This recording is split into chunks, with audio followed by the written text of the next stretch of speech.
Congratulations, you've made it past 2021 and into the new year. Unfortunately, so did COVID.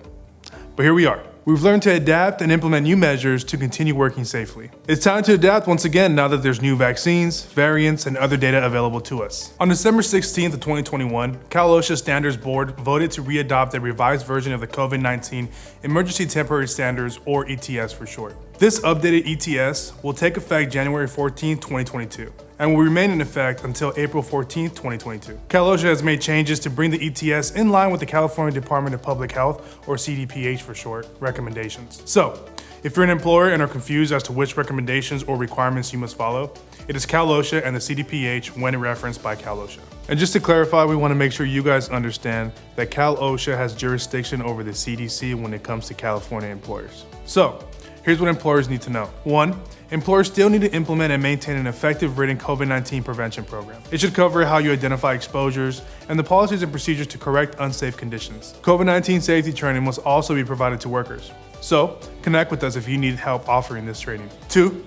Requirements regarding face coverings has been revised, including the definition of face covering itself. The updated standard adds a new requirement that face coverings must not let light through when held up to a light source, unless there are clear masks used for accommodation purposes. Requirements as to when face coverings are required will be consistent with the CDPH orders, so be sure to keep yourself updated with their recommendations. 3.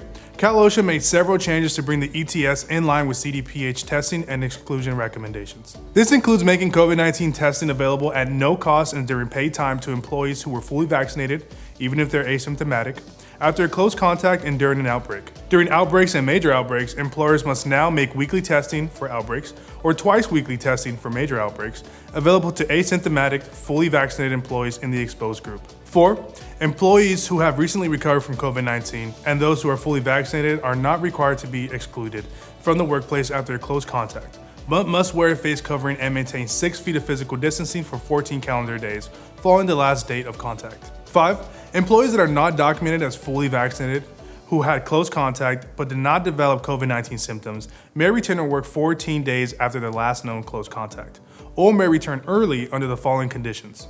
A.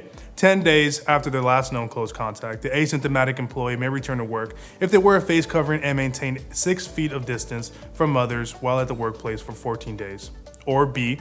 7 days after their last known contact, the asymptomatic employee tests negative for COVID-19, at least 5 days after their last known close contact, and wears a face covering and maintains 6 feet of distance from others while at work. We'll be here to let you know if any more changes occur. Stay up to date by following us on all social media platforms and subscribing to our channel. If you need assistance with your COVID-19 training, writing your COVID-19 safety plan, or have more questions, be sure to connect with us below. Thank you.